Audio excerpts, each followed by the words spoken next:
Bienvenue dans cette vidéo dans laquelle je vais vous montrer comment je corrige des copies, donc des rédactions ou même des dissertations avec LM Studio.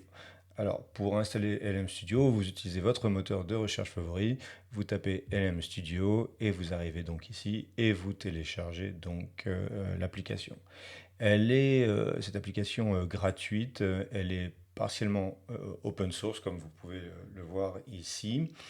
Et donc, elle est assez facile d'emploi. Donc, une fois que vous l'avez installée, vous arrivez là. Et en gros, vous allez avoir besoin de télécharger des modèles, donc des modèles de langage. Et vous pouvez effectuer une recherche ici et chercher vos modèles. Par exemple, si vous voulez installer DeepSeek, eh bien vous tapez DeepSeek et il ne trouve rien. Hop, c'est probablement parce que j'ai mis plus de E qu'il y en a déjà. Et donc, vous voyez, il y a plusieurs modèles. Et donc, vous cliquez sur...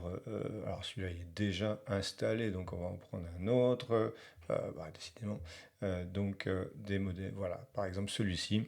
Donc, vous cliquez sur le bouton Download et vous l'installez. Alors, évidemment, il faut que le modèle soit compatible avec votre machine. Pour information, donc, j'utilise un MacBook Pro M3 Max avec 64 Go de RAM. Donc là, vous voyez, j'ai ici un modèle que je peux télécharger qui est compatible avec mon ordinateur, même si bon, ça va consommer quand même pas mal de ressources.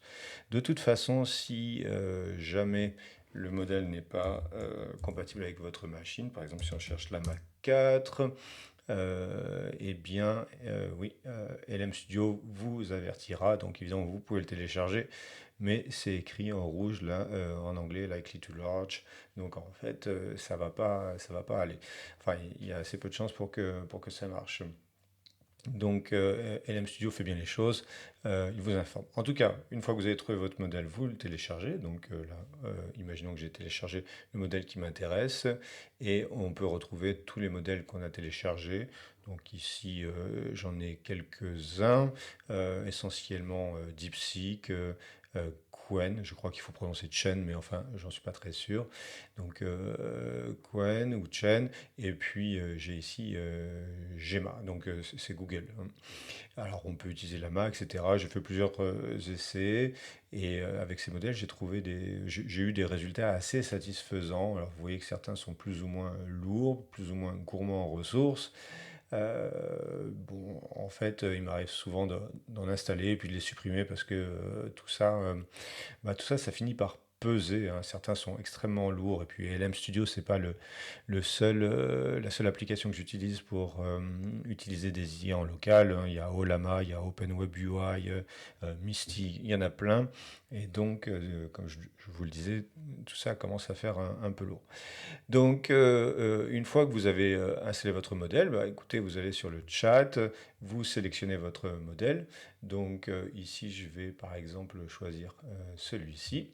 Donc, vous cliquez sur ici Load Model. Donc, ça va charger le modèle. Donc, vous voyez, vous avez une barre de progression. Et donc, bientôt, on va pouvoir discuter avec l'IA. Et bon, ce qui est intéressant dans ce cas de figure, c'est qu'on va pouvoir utiliser une IA donc en local, c'est-à-dire qu'en fait, vous n'avez pas besoin de connexion Internet. Évidemment, vos données restent sur votre machine. Et dans le cas de correction de copie, bah, c'est évidemment particulièrement important parce que évidemment on ne veut pas divulguer des données qui ne nous appartiennent pas.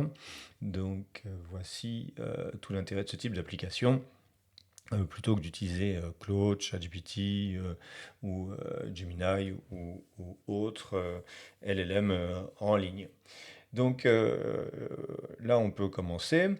Alors, en fait, pour faire cette démonstration, je vais quand même vous montrer comment je m'y suis pris. J'avais besoin d'une copie d'élève déjà, hein. Donc, en fait, comme j'en avais pas sous la main, je suis allé sur Claude et puis je lui ai demandé d'écrire un texte argumentatif. Alors en fait, je lui ai demandé d'écrire plusieurs textes, hein, mais là, il y a un texte argumentatif sur le réchauffement climatique, hein. Alors je lui ai dit comment ça devait être un peu construit. Je lui ai dit que ça devait être rédigé par un collégien de 14 ans, bon, pas très inspiré par le sujet, qui commet de nombreuses erreurs d'orthographe et de ponctuation. Il faut bien que mon IA me trouve quelque chose à corriger. Et donc j'ai eu ce texte qui est là, et puis je l'ai mis dans Word. Donc là, vous voyez, il y en a deux. Donc le texte argumentatif sur le réchauffement climatique, mais je lui ai aussi demandé de rédiger différents types de textes obéissant à différents genres littéraires. Ici, un conte, mais j'ai aussi demandé une fable, etc., etc. Alors évidemment, à chaque fois, il y a des erreurs, hein.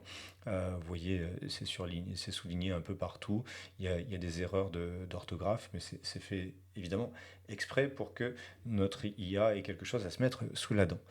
Donc j'ai mes copies et en fait, donc elles sont au format Word et je vais retourner sur LM Studio et évidemment je vais lui donner ces copies. Donc là je vais aller chercher par exemple le texte sur le réchauffement climatique. Donc je vais demander à l'IA de corriger la copie. Alors la raison pour laquelle je suis aussi bref que ça, c'est parce qu'en fait on a des réglages ici. Alors en fait, ces réglages, j'en ai pas fait beaucoup. Je me suis contenté de mettre la température sur 0,5, mais bon, on peut varier puis voir un peu ce que ça donne. Donc ici, j'ai procédé beaucoup par essai-erreur. Là, je trouvais que c'était satisfaisant.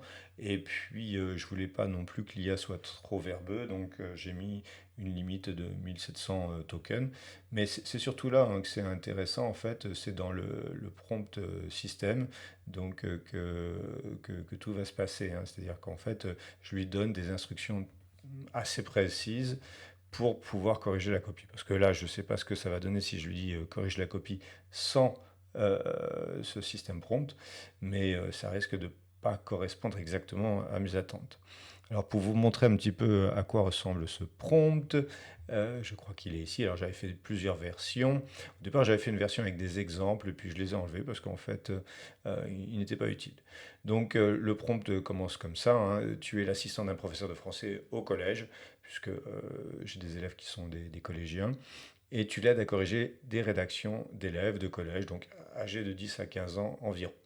Et puis le prompt est structuré comme ça avec des balises XML. Donc on a les instructions ici, quelques, excusez-moi, quelques exigences que j'avais sur la structure de la correction et sur les points qui doivent figurer dans la correction, et puis une partie sur le format. Donc en ce qui concerne les instructions, bah, je lui dis juste de lire attentivement le texte qui est fourni. Donc selon la technique du RAG ici, je lui demande d'identifier les points positifs et négatifs. Donc j'ai utilisé un peu de Markdown là pour mettre en gras ces points essentiels, c'est le cas de le dire. Et puis je lui demande d'être concis, c'est-à-dire de ne pas dépasser 350 mots dans ce petit rapport constitué de deux parties. Euh, alors, l'analyse des points positifs et négatifs doit porter sur la langue, les idées et puis la structure du texte. Donc, pour chaque partie, j'ai différents items. Donc, le style, par exemple, la richesse du vocabulaire, est-ce que les phrases sont bien construites, est-ce qu'il y a des figures de style, des choses comme ça. L'orthographe, la grammaire, mais aussi la ponctuation. Donc, ça, c'est pour la langue. Et par exemple, si l'élève a oublié de ponctuer, ce qui peut arriver chez les collégiens, bah, il faudra que l'IA se manifeste et le dise. Et puis donc les idées, est-ce que l'élève fait preuve d'imagination? Est-ce que le genre utilisé est bien traité, hein. Donc là, bah, l'IA se débrouille toute seule à identifier, elle s'en sort plutôt bien d'ailleurs, à identifier le genre utilisé. Donc est-ce que c'est un conte, est-ce que c'est une fable, etc., etc. En général, l'IA trouve tout seul. Et puis la structure du texte, est-ce qu'il y a des paragraphes, est-ce que ça progresse, est-ce que ça s'enchaîne de façon logique. Donc c'est tout ça que je demande à l'IA de repérer. Et puis, donc, il y a quelques mots sur la forme de la correction. Donc, je lui demande de s'appuyer sur au moins une citation, hein. Si, par exemple, on dit qu'il y a des problèmes d'orthographe, ben, il faut citer au moins un exemple.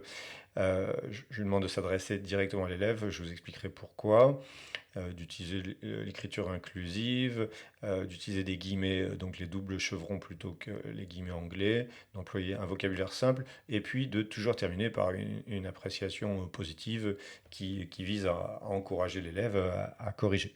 Donc voilà tout le prompt.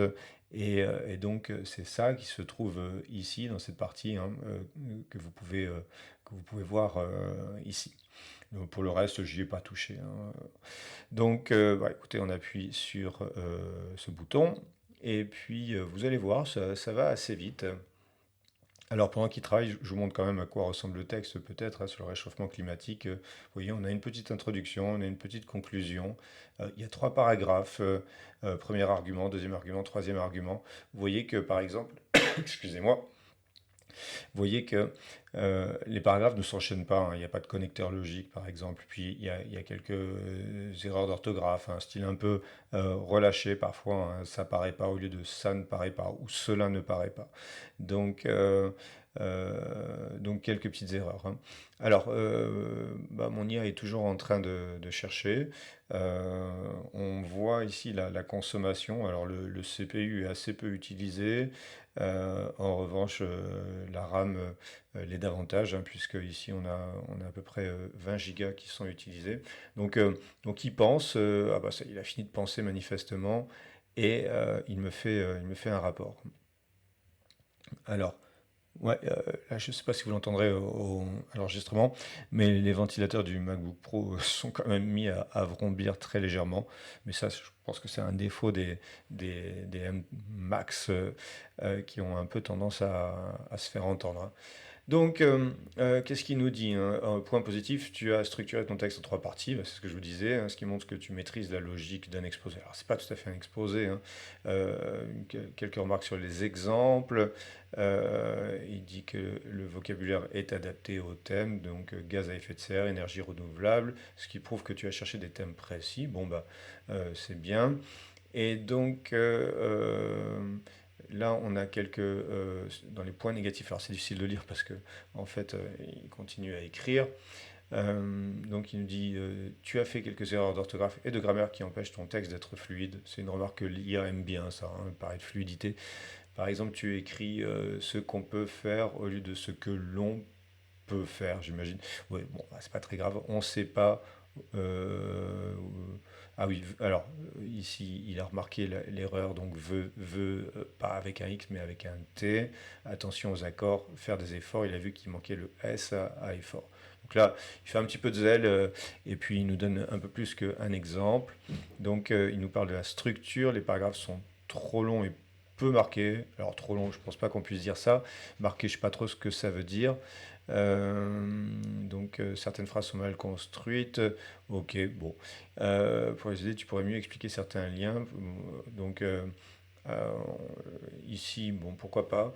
L'IA invite donc l'élève à développer, enfin l'élève fictif à développer. Alors, bon, je trouve que là, pour le coup, je suis un peu embêté parce que il n'a pas fait preuve d'une grande originalité, hein. On peut lui demander de recommencer, hein, d'ailleurs, en fait, hein, si on le veut. Je crois que j'ai d'autres exemples, hein, ici où je l'avais trouvé peut-être plus inspiré, hein. Euh, donc, vous voyez, là, on a trois points positifs sur l'orthographe, la grammaire. Donc là, le commentaire était un peu plus détaillé, un peu plus développé, un peu plus riche. Bon, bah, écoutez, c'est le problème euh, de l'IA, hein, et donc du fait que ça va générer un résultat différent à chaque fois. Donc là, évidemment, ça pense. Ok. Donc il regarde. Ouais, vous voyez, c'est intéressant de voir, hein, ça. Donc, il regarde d'abord ce qui est positif, maintenant il regarde un peu ce qui relève de la langue. Donc, va voir ce que ça donne.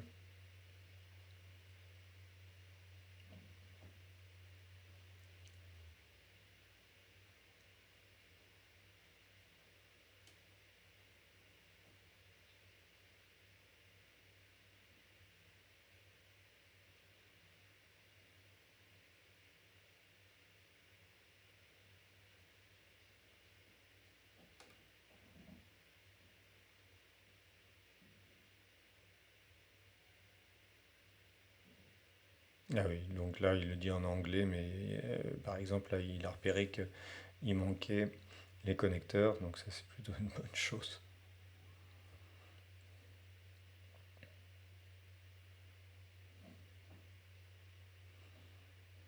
Donc, même chose, hein, structure claire, introduction, développement, argument. Cela permet au lecteur de suivre facilement ton idée principale, ce qui est vrai. Tu as utilisé des exemples concrets. Donc l'augmentation de la température ou la mention de l'Allemagne. Je ne sais pas si c'est vrai d'ailleurs, mais bon. Le vocabulaire est adapté au sujet. Point négatif, donc effectivement des erreurs grammaticales. Donc là, on retrouve des exemples. Alors ici, ils sont un peu plus lisibles parce qu'ils sont sous forme de liste à puces, donc ça c'est pas mal. Donc, accord manquant de l'adjectif, oui, les canicules sont de plus en plus fortes avec un S, évidemment. Ponctuation parfois insuffisante. Il manque une virgule. Quelques points de formulation. Vous voyez que là, par exemple, le commentaire est un peu plus développé quand même. De toute façon, si on veut que ce soit plus développé, on peut aussi augmenter le nombre de tokens de façon à avoir plus de choses. Bon, mais ce qui est intéressant, c'est que en fait, moi, si j'utilise ChatGPT, par exemple, là, et que